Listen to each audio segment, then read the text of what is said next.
Facebook's share price has gone from $38 to an all-time high of $378 within 9 years. That's 10 times for those that invested in May 2012, which is when the company went public. In today's video, we're going to investigate whether Facebook is still a buy. The company recently announced that it's changing its name to Meta Platform Inc. in relation to Metaverse. Metaverse is sometimes referred to as Web 3.0. It is a fully immersive online realm that looks similar to the real world but is computer generated. According to Mark, the CEO of Facebook, teleporting around the metaverse is going to be like clicking a link on the internet.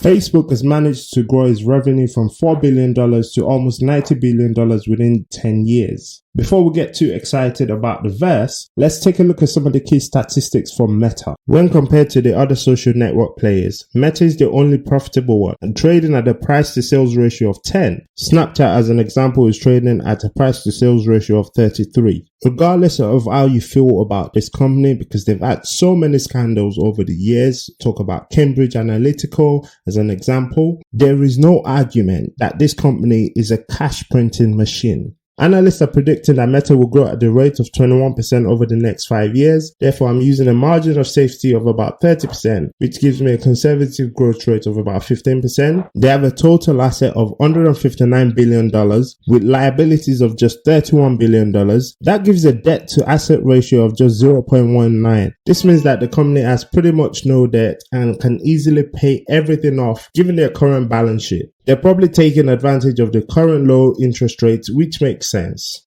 Free cash flow is about $36 billion.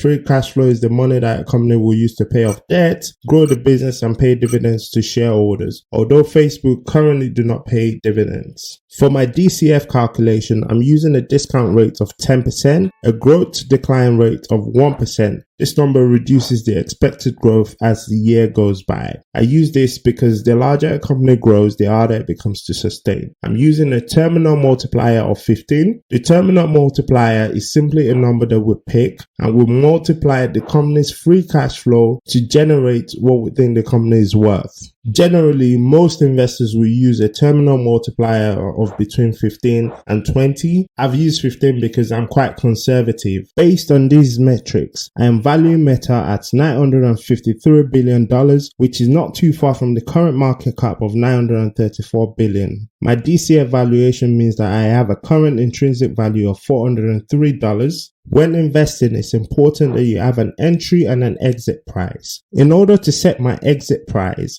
I've had to estimate the future revenue, which I believe will be between $147 billion to $192 billion by 2026. I have a target price of $510.31. Based on today's share price of $336, that gives me an annual growth rate of 9%. I am genuinely curious to know what you think about the future of Meta. Do you think the share price will go up to $500 within the next 4 to 5 years? Type something in the comment section and I will definitely respond. These videos take some time to put together, so a like or even a dislike is much appreciated. It encourages me to continue to produce more videos for you. If you're new here, make sure you subscribe. Until next time, my friends, stay curious and be happy.